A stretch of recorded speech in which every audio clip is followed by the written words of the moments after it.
வணக்கம், welcomes to உலக தமிழா. அனைவருக்கும் தீபாவளி நல்வாழ்த்துக்கள். இன்றைக்கி தீபாவளி ரெசிப்பியில் பாசிப்பருப்பு முறுக்கு செய்ய போகிறோங்க. வாங்க எப்படி செய்யறதுன்னு பார்த்துக்கலாம். பாசிப்பருப்பு முறுக்கு செய்யறதுக்கு இப்போ 1/2 கப் பாசிப்பருப்பு எடுத்துருக்கேங்க. இது நல்லா அலசி எடுத்துகிட்டு வந்துடலாம். அலசி எடுத்துகிட்டு வந்த பாசிப்பருப்பை குக்கரில் சேர்த்துக்கலாம்.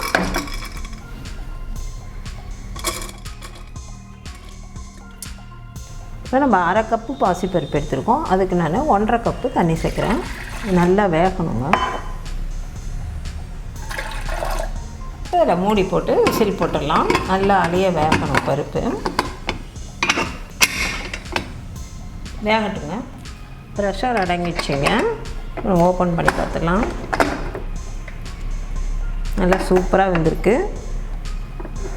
இதை ஆற வச்சு மிக்ஸி ஜாரில் அரைச்சி எடுத்துகிட்டு வந்துடலாம். இப்போ நல்லா அரைச்சி எடுத்துகிட்டு வந்தாச்சுங்க. இது இப்படியே இருக்கட்டும். இதில் 2 கப்பு அரிசி மாவு. நான் கொழுக்கட்டை மாவு எடுத்திருக்கேன். கொழுக்கட்டை மாவு இல்லை இடியாப்ப மாவு அப்படி எடுத்துக்கோங்க. ஆர்டினரி அரிசி மாவு எடுக்காதீங்க. அதுக்கு தேவையான உப்பு, சீரகம் 1/2 டீஸ்பூன். நீங்கள் ஓமம் இருந்தால் ஓமம் போட்டுக்கோங்க, அப்படி இல்லைன்னா சீரகம் சேர்த்துக்கலாம். 1/2 டீஸ்பூன் எள்ளு, 1/2 டீஸ்பூன் மிளகாத்தூள், 1/4 டீஸ்பூன் பெருங்காயத்தூள். இது கூட 1 டேபிள் ஸ்பூன் அளவு வெண்ணெய் நம்ம ரூம் டெம்பரேச்சருக்கு இருக்க மாதிரி பார்த்துக்கோங்க, கெட்டியாக இல்லாமல். அப்போ தான் இது ஒன்று சேர பிசைய முடியும். இது எல்லாத்தையும் நம்ம ஒன்று சேர பிசைஞ்சிடலாம். முதல்ல இந்த மாவில் வெண்ணெய், எள்ளு, சீரகம், மிளகாத்தூள், உப்பு எல்லாமே கலந்துருக்கணும். இப்போ நல்லா கலந்தாச்சு. இது கூட நம்ம ஆல்ரெடி அரைச்சி வச்சுருந்த பாசிப்பருப்பு, வேக வச்சு ஆற வச்சு அரைச்சி வச்சுருந்த பாசிப்பருப்பு இதை கலந்துக்கலாம். இதோடு நம்ம அரிசி மாவையும் சேர்த்து கலந்துட்டு 10 நாளில் லைட்டாக தண்ணி தெளித்து பிசைஞ்சிக்கலாம்.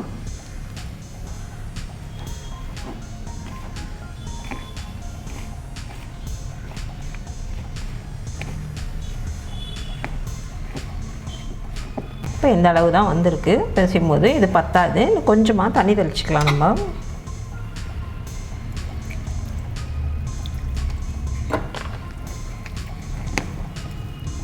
நல்லா பிசைஞ்சிக்கலாம்.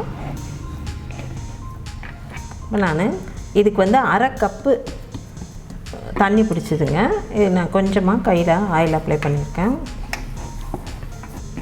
அவ்வளோதான்.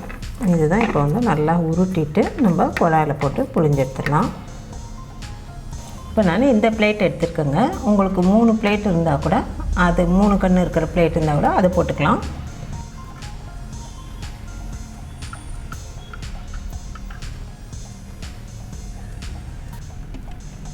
இவ்வளோதான். இதே மாதிரி எல்லா முறுக்கையும் புழிஞ்சு வச்சுட்டு எடுத்து எண்ணெயில் போட்டு பொரிச்சு எடுத்துடலாம்.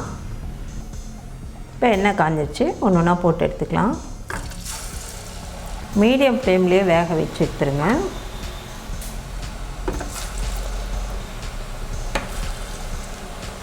உங்கள் கடாய் சைஸ் எந்த சைஸ் இருக்கோ அதுக்கேற்ற மாதிரி எவ்வளோ முறுக்கு பிடிக்குமோ அந்த மாதிரி போட்டுக்கோங்க.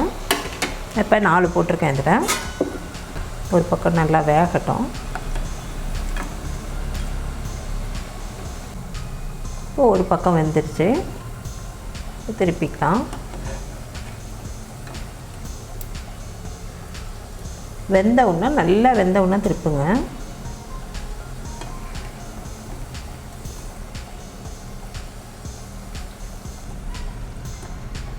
சலசலப்பு நல்லா அடங்கிடுச்சிங்க. உங்களுக்கே தெரியும், முதல்ல இருந்ததுக்கும் இப்போதைக்கும் முறுக்கு நல்லா வெந்திருக்கு. அவ்வளோதான். இப்போ நமக்கு சுவையான, அதே சமயம் ரொம்ப சாஃப்டான முறுக்கு, பாசிப்பருப்பு முறுக்கு ரெடி. இதே மாதிரி எல்லா மாவையும் சுட்டு எடுத்துடலாம்.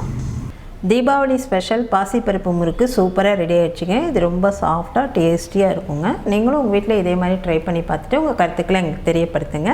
இந்த வீடியோ பிடிச்சிருந்தா நம்ம வீடியோவுக்கு ஒரு லைக் கொடுத்துட்டு அப்படியே நம்ம சேனலை சப்ஸ்கிரைப் பண்ணி வச்சுக்கோங்க. தேங்க்யூ.